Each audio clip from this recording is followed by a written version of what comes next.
तो आदाब, नमस्कार, गुड इवनिंग, सत श्री अकाल। एक बार फिर आप तमामों का स्वागत है क्राइम तक की कहानी के इस एपिसोड में। उम्मीद है पूरी फैमिली अच्छी होगी, अपना ख्याल रख रही होगी। आज की कहानी शुरू करूं उससे पहले एक बार फिर वही आपको जानकारी दे दूं कि कुकू एफएम ऐप पर भी तमाम तरह की कहानियां आती हैं, आपके मनपसंद की कहानियां, अलग अलग बायोग्राफी, ऑडियो बायोग्राफी, क्राइम, जासूसी, थ्रिल, सस्पेंस। तो उसी में से एक इंडियन क्राइम स्टोरीज़, मतलब भारतीय जुर्म की कहानियाँ, इंडियन क्राइम स्टोरीज, एक सीरीज़ है। तो इसमें भी तमाम अलग अलग इंडियन क्राइम्स के बारे में है, आप सुन सकते हैं। और क्राइम तक फैमिली के लिए क्राइम 50 है, डिस्क्रिप्शन पे लिंक है, ज़्यादा जानकारी है। तो जब मौका मिले कुकू एफएम ऐप पर भी आप अपनी कहानियाँ सुन सकते हैं। अब आते हैं आज की कहानी के ऊपर। कई बार, अक्सर बल्कि बहुत बार ऐसा होता है जब हम लोग सुनते हैं, हमारी क्राइम तक फैमिली मेम्बर बहुत सारे यूएस में रहते हैं, अमेरिका में जब तब शूट आउट की बहुत सी खबरें आती हैं, कभी स्कूल में, कभी कॉलेज में, कभी किसी कंपाउंड में, कभी मॉल में, शॉप में, और कई बार तो सड़क पर। फिर पता चलता है कोई एक शख्स है, अंधाधुंध गोलियां चला रहा है, कई लोगों की जान ले लेता है। तो जब तब अमेरिका से इस तरह की खबरें आती रहती है। अभी कुछ वक्त पहले भी ऐसी खबर आई थी, पर इंडिया में ऐसी खबरें अमूमन सुनाई नहीं देती हैं, इसलिए कि ऐसी चीज़ होती नहीं है। लेकिन ट्यूसडे को जो कुछ बिहार के एक बेगूसराय इलाके में हुआ, वो वाकई अपने आप में चौंकाने वाला है। हम जानते हैं कि हर क्राइम के पीछे, हर कत्ल के पीछे एक मोटिव होता है, एक मकसद होता है। लेकिन आपका शिकार, आपका जो टारगेट है वो क्लियर ही नहीं है। किसे मारना है, किसे छोड़ना है, और बस यूं ही फिजूल में बेवजह आप जो भी दिखे गोलियां मारते हुए निकल जाएं, तो उसे आप क्या कहेंगे। कई लोगों से बातचीत की और उसके बाद समझने की कोशिश की। ये मामला है कि आप में से बहुत सारे लोग शायद जानते होंगे, लेकिन आज मैं पूरी डिटेल में पहले आपको कहानी बताऊं। उस कहानी से पहले ये बता दूं कि ये वही बेगूसराय इलाका है बिहार का। बिहार की राजधानी पटना से करीब 97-8 किलोमीटर दूर है ये बेगूसराय। यहाँ पे एक रिफाइनरी टाउनशिप है, और ये बेगूसराय ख़ासतौर पर इसलिए भी थोड़ा मशहूर या बदनाम है कि उसी के पास में एक मुकामा है, और यहाँ जाने का मुझे कई बार मौका मिला। उसकी वजह यह है कि बहुत सारे जो बाहुबली हैं, क्रिमिनल हैं, वो इस इलाके में रहे। सूरज भान हो या फिर अनंत सिंह। तो पहली बार जब गया था तब इसी अनंत सिंह की वजह से गया था, और अनंत सिंह उसी इलाके में, शायद मैंने एक बार जिक्र भी किया है।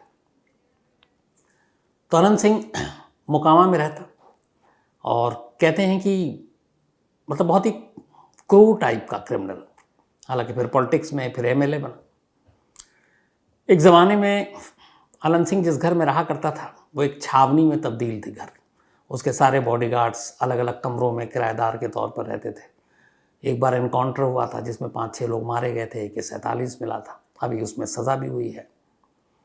और किस तरीके से एक क्रिमिनल जिसको मोबाइल ऑपरेट करना नहीं आता था कि उठाने के लिए कौन सा बटन दबाना है, काटने के लिए कौन सा दबाना है, और वो एक बाहुबली वहाँ का। फिर बदनसीबी ये कि पॉलिटिशियन भी बन गया, एमएलए भी बन गया, विधायक बन गया, विधानसभा तक पहुँच हो गई। तो जिन्हें जेल में होना चाहिए था, वो जहाँ कानून बनता है उस विधानसभा और लोकसभा में हमारे यहाँ से बहुत सारे लोग बैठे हुए हैं। और ये सचमुच बहुत अफसोस की बात होती है, क्योंकि हम ऐसे लोगों को चुनते हैं, इसके लिए जिम्मेदार हम सभी हैं जो वोट डालते हैं। तो लेकिन ये सच है। तो खैर, कहानी यूँ है कि मंगलवार की शाम 5 बजे का वक्त था। पटना से करीब 97 किलोमीटर दूर बेगूसराय इलाके में एक नेशनल हाईवे नंबर 28 शाम के 5 बजे थे। एक काले रंग की बाइक पर 2 लोग सवार थे। अब बाइक की रफ्तार काफ़ी तेज़ थी। अब ये शाम के 5 बजे ये समस्तीपुर की तरफ से बेगूसराय में एंटर होते हैं। काले रंग की तेज़ रफ्तार बाइक, दोनों बैठे हुए हैं। एक ने हेलमेट से अपना चेहरा छुपा रखा है, एक ने गमछे से अपना मुंह छुपा रखा है, और हाईवे पे ही गुजर रहे हैं। जब ये हाईवे पे गुजर रहे होते हैं, तभी जो पहला इलाका पड़ता है वो है नेशनल हाईवे के आगे बछवाड़ा, एक पुलिस स्टेशन है वहाँ का। तो ये बछवाड़ा पुलिस स्टेशन के अंडर में आता है, और वहाँ से ये बाइक गुजर रही होती है। तो जब बछवाड़ा पुलिस स्टेशन से ये गुजरते हैं, तो अचानक वहाँ पे एक इलाका है, छोटा सा गांव है गोधना, वहाँ पे कुछ लोग गुजर रहे थे। अचानक बाइक वाला अपनी बाइक की रफ्तार को कम करता है, और उनमें से एक पिस्टल निकालता है और बिना किसी वो सामने जो लोग गुजर रहे हैं उनकी तरफ तानता है, ट्रिगर दबा देता है। 2 लोगों को गोली लगती है, दोनों ज़मीन पर गिर जाते हैं। अब जैसे ही वो गिरे कुछ और लोगों की नज़र पड़ी, जब तक वो बाइक की तरफ झपटे बाइक सवार तेज़ी से वहाँ निकल जाता है। अब ये बाइक 2 लोगों को गोली मारने के बाद 10 मिनट तक लगातार तेज़ रफ्तार में आगे बढ़ रहा है। 10 मिनट के बाद ये बाइक अब एक दूसरे पुलिस स्टेशन जो कि तिघेरा पुलिस स्टेशन पड़ता है उस इलाके में दाखिल होगी। और वहाँ एक गांव है तिरहौली। तिरहौली गांव में ये बाइक पहुँचते हैं दोनों। उस वक्त शाम का टाइम था। अब 5:20 हो चुके हैं। कुछ लोग गुजर रहे हैं। अचानक फिर वही हरकत होती है। बाइक पे बैठे हुए 2 में से एक पिस्टल निकालता है, सामने निशाना लेता है, ट्रिगर दबा देता है। गोली फिर 2 लोगों को लगती है, क्योंकि फायर 2 किया था। दोनों फिर सड़क पे गिर जाते हैं। उसके बाद बाइक सवार तेज़ी से अपनी बाइक की स्पीड बढ़ाता है और वहाँ से आगे निकल जाता है। तो अब तक 2 पुलिस स्टेशन के एरिया में, 2 इलाके में 2 जगह पे बाइक रुकी है और 4 लोगों को गोली मारी गई है। अब इधर जिनको गोली लगी है आसपास पड़ोसी जितने लोग हैं वो उठाकर उसको नज़दीकी अस्पताल ले जाने की जद्दोजहद कर रहे हैं। और इधर जो हमलावर है बाइक पर सवार, वो तेज़ी से अपनी बाइक को आगे बढ़ा रहा है। अब करीब ये दोनों शूटआउट 14 मिनट में हुए, पहला और दूसरा।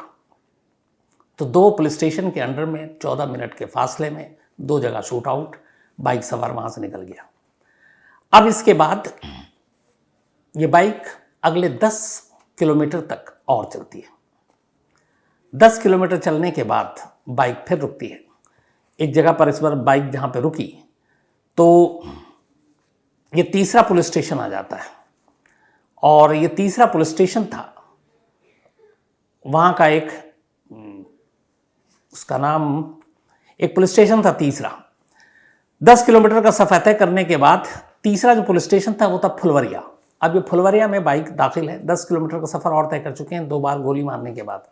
जब वहाँ गुजरते हैं तो देखते हैं कि फुलवरिया के एक बरगाडी इलाका है, वहाँ हाईवे के किनारे मछलियों की दुकानें लगी थी। ताज़ा मछलियाँ बिकती हैं, आपको पता है हर जगह। तो मछलियों की दुकानें लगी थी, शाम का वक्त था, लोग मछली खरीद रहे थे। अचानक बाइक यहाँ पे रुकती है और फिर इन्हीं हमलावरों में से एक पिस्टल निकालता है और जिधर भीड़ ज़्यादा उधर रुख करता है उसका नाल का और ट्रिगर दबा देता है। एक गोली मछली बेचने वाले को लगती है और एक खरीदने वाले को। जो खरीदने वाले को गोली लगी उसको गोली ऐसी जगह लगी कि उसे मौके पर ही उसकी मौत हो गई। उसका नाम था चंदन सिंह। चंदन सिंह वहाँ के ग्राम पंचायत के पूर्व सदस्य थे, मेंबर थे। अब इस दौरान में जब तक लोग बाइक की तरफ झपटते, बाइक ने फिर रफ्तार पकड़ी और वहाँ से निकल गई। तो अब तक 3 पुलिस स्टेशन के अलग अलग एरिया में 3 जगह पर एक मोटरसाइकिल पर सवार 2 लोग गोलियां चला रहे हैं और आगे बढ़ते जा रहे हैं। पलट कर देखने की ये भी जहमत नहीं उठा रहे हैं कि कौन इसमें से बचा है कौन नहीं बचा है। अब बाइक एक बार फिर चली। अब 3 इलाके में बाइक चलने के बाद अब ये चौथे पुलिस स्टेशन में ये बाइक दाखिल होती है, जो एरिया है चौथा पुलिस स्टेशन का। करीब 14 किलोमीटर और ये सफ़र तय होता है। और इस बार ये बाइक जहाँ पर जाकर रुकती है वो चौथी बार चौथा पुलिस स्टेशन, और इस पुलिस स्टेशन का नाम था चकिया। तो चकिया पुलिस स्टेशन के इलाके में ये बाइक दाखिल हुई और इत्तेफाक से वहाँ पर शाम का वक्त था। बहुत सारे लोग जो छोटे मोटे जगहों पे काम करते हैं, वहाँ पे कुछ दफ्तर भी हैं सरकारी, लोग लौट रहे थे। अचानक बाइक सवार को दिखती है कि बहुत सारी भीड़ है। वो फिर से पिस्टल निकालता है, भीड़ की तरफ मुँह करता है, ट्रिगर दबा देता है।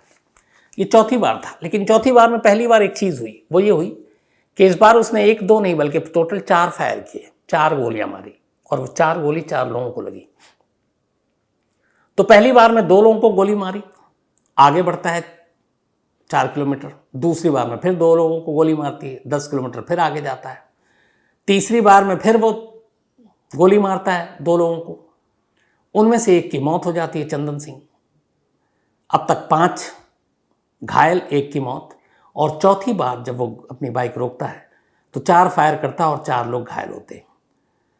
और ये सब कुछ 40 मिनट में 28 किलोमीटर के रेंज में 4 अलग अलग पुलिस स्टेशन के एरिया में हुआ। चौथी जगह इंसिडेंट करने के बाद यहाँ भीड़ ज़्यादा थी, लोग बहुत दूर तक बाइक के पीछे भागते हैं, लेकिन वो 80-90 की स्पीड में वहाँ से निकल जाता। और उसके बाद इस बार बाइक का जो रुख है वो बेगूसराय से पटना की तरफ है।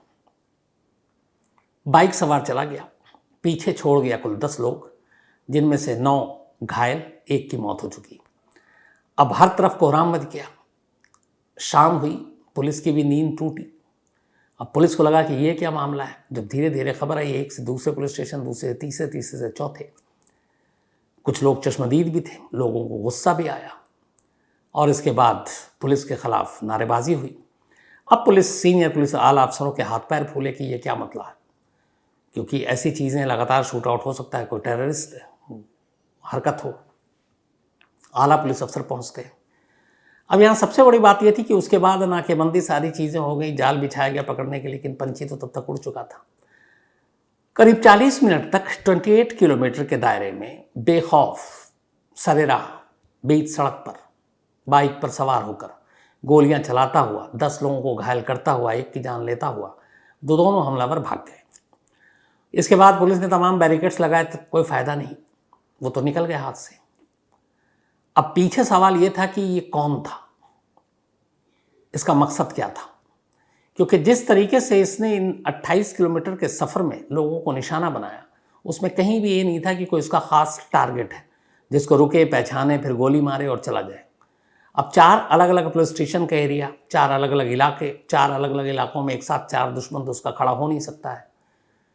तो फिर ये कौन था, किस मकसद से लोगों को गोली मार रहा था, या फिर बिना मकसद के लोगों को गोली मार रहा था? अगर बिना मकसद के मार रहा था तो फिर वो मकसद क्या था? क्या ये साइकोपैथ किलर था? यहाँ तमाम था मैं इसलिए कर रहा हूँ क्योंकि अभी तक बिहार पुलिस को यही पता नहीं कि इन दोनों की आइडेंटिटी क्या है, दोनों हैं कौन, क्यों ये सड़क पर ये खूनी सफ़र पे निकले थे, क्यों लोगों को गोलियां मार रहे थे। और चौंकाने वाली बात यह है कि 4 पुलिस स्टेशन से निकलने के बाद अगर पहला इंसिडेंट हुआ होता और उसके बाद बाइक किधर गई है चश्मदीद बता रहे हैं, पुलिस एक्टिव होती तो अगले नाके पे खबर की जा सकती थी, अगले पुलिस स्टेशन को बताया जा सकता था, अगला वाला अगले को बताता, वो अगला अगले को बताता। लेकिन यहाँ पे 40 मिनट तक एक तरह से बिहार और भागलपुर, जो बेगूसराय की पुलिस है, वो सोई रही। अगर ये जागे रहते तो आगे किसी न किसी नाके पर उनको पकड़ा जा सकता था। लेकिन जब वो निकल गए अपना काम करके, तब पुलिस हरकत में आई, उन्होंने घेरेबंदी की, लेकिन कोई फ़ायदा नहीं। इस इंसिडेंट ने, अब उनका मोटिव क्या पता नहीं, लेकिन बिहार में पॉलिटिक्स शुरू हो गई है, नेता लोग अपने अपने ज्ञान दे रहे हैं, लेकिन ये बताने वाला कोई नहीं है कि उस बाइक पे वो दोनों सवार थे वो कौन थे। कुछ बेसिक क्राइम के उससे जो समझ में आ रहा और सामने चीज़ें आ रही जो एक्सपर्ट्स के ज़रिए, इन दोनों का कोई मकसद नहीं था किसी खास लोगों को मारने या नुकसान पहुंचाने या जान पहुंचाने। तो फिर एक तरह की साइकोपैथ किलर हो सकते हैं, जो जिनके अंदर बस ये है कोई गुस्सा हो, कोई उनके अंदर पेशेंस नहीं है, एडवेंचर हो कि चलो कुछ करते हैं, और उसी मिशन पे निकले और अंधाधुंध इसलिए बिना किसी खास टारगेट के लोगों को शिकार करते हुए आगे बढ़ गए। अब अगर ये साइकोपैथ किलर है तो फिर खतरा इस बात का है कि ये मामला यहीं नहीं रुकेगा। उन्हें मालूम है कि अभी कब मतलब पूरा दिन, एक दिन बीत गया, लगभग 50 घंटे से ज़्यादा बीत गए और उनका कोई सुराग नहीं है। तो अगर वो पकड़े नहीं जाते हैं तो फिर हो सकता है किसी और ज़रिए से, किसी और शक्ल में, किसी और सवारी पे वो फिर निकले। और इसी तरह, क्योंकि सबसे आसान होता है बिना मकसद निकल कर भीड़ में या कोई भी गुजर रहा हो और उसको गोली मारते हुए निकल जाइए। एक ख़ास टारगेट तक पहुंचना मुश्किल होता है, लेकिन जब कोई चेहरा ही नहीं है आपके लिए पर्टिकुलर, तो फिर तो आप किसी को भी कहीं पे भी नुकसान पहुंचा के निकल सकते हैं। और ख़ास तौर पर अगर ये इस तरह के सनकी किलर हैं तो फिर ये ज़्यादा ख़तरनाक है। तो इसलिए बिहार पुलिस के सामने चुनौती यही है कि इनको जल्द से जल्द पकड़ा जाए ताकि बाकी लोगों को नुकसान ना हो सके। कोशिश जारी है, कामयाबी अभी तक मिली नहीं है। तो आज बहुत सारा काम भी था, कई लोगों ने लिखा था कि सर इसके बारे में बताइए, कौन है रहस्यमयी। तो मैंने कहा कि चलिए आज ये सुना देता हूँ। अपनी जो प्रॉपर जो आपकी कहानियाँ होती हैं वो कल लेकर आऊँगा। आज सुबह से बहुत ज़्यादा ही हेक्टिक डे था, तो इसकी वजह से भी कुछ ज़्यादा रिसर्च भी नहीं कर पाया था। आधी अधूरी कहानी आपको सुनाना भी नहीं चाहता हूँ, तो आज इसी में बर्दाश्त कर लीजिएगा और अपनी मोहब्बत बनाए रखिएगा। लेकिन कहानी ख़त्म करूँ, हाँ वो सिलसिला नहीं छूटेगा, वो सिलसिला एक बार फिर से। आज काजल का जन्मदिन है, तो हैप्पी बर्थडे काजल। और हितेन शाह जी ने भेजा है, और ये आनंद डिस्ट्रिक्ट गुजरात से। इसके अलावा यक्षित डोलिया का भी आज जन्मदिन है, तो हैप्पी बर्थडे यक्षित। और सरिता जी और प्रवीण जी डोलिया, इन दोनों के ये बेटे हैं कैथल से। साथ ही दीपक पांडे का भी आज जन्मदिन है, लेकिन आज नहीं, बिलेटेड हैप्पी बर्थडे दीपक, मैं भूल गया था तो सॉरी, लेकिन बिलेटेड हैप्पी बर्थडे। और यश पंत ने भेजा है। रोहित शर्मा लोनी गाजियाबाद, इनका भी आज जन्मदिन है, हैप्पी बर्थडे रोहित। साथ ही विशाल गंजू का भी आज जन्मदिन है, तो हैप्पी बर्थडे विशाल। इसके अलावा आयशा रज़ा, इनका भी आज बर्थडे है, हैप्पी बर्थडे आयशा जी। और ये इस वक्त यूनाइटेड किंगडम ब्रिटेन में है, वैसे पाकिस्तान की रहने वाली हैं, और एक स्टोरी की भी फरमाइश की है, एंड थैंक यू आपके मेल के लिए। साथ ही विकास पौडेल की मम्मी, इनका भी आज जन्मदिन है, तो बहुत बहुत बधाई विकास पौडेल जी, आपकी मम्मी को पूरी क्राइम तक फैमिली की तरफ से। आप हमेशा अच्छी रहें, सेहतमंद रहें, खुश रहें, और अपनी दुआएं आशीर्वाद यूं ही देती रहें। इसके अलावा जय शंकर हैं प्रयागराज से, प्रीतम पाटिल हैं, कहानी की फरमाइश की है। सूफियान खान हैं लखनऊ से, and thank you so much आपके मेल के लिए। नदीम आलम, विक्रम सिंह, कृष्ण कुमार तिवारी, मोहसिन अली, नरेश जांगेड़, ये तमाम दोस्त हैं, एक साथ हैं ये, तो थैंक यू सो मच आपके प्यार के लिए, एक साथ कहानी सुनने के लिए। इसके अलावा अमन सिंह हैं, एक स्टोरी की फरमाइश की है। सुभाष वर्मा हैं श्रीगंगानगर से, और छाया श्रीवास्तव जी हैं गाज़ियाबाद से, और गौरव इनके पति हैं, और अर्जुन इनका बेटा, एक कहानी की फरमाइश की है, एंड थैंक यू आपके प्यार के लिए। तो आज कहानी में इतना ही। कल आपसे मुलाकात होगी रात 9 बजे किसी नई कहानी के साथ। तब तक अपना ख्याल रखिएगा। Thank you very much.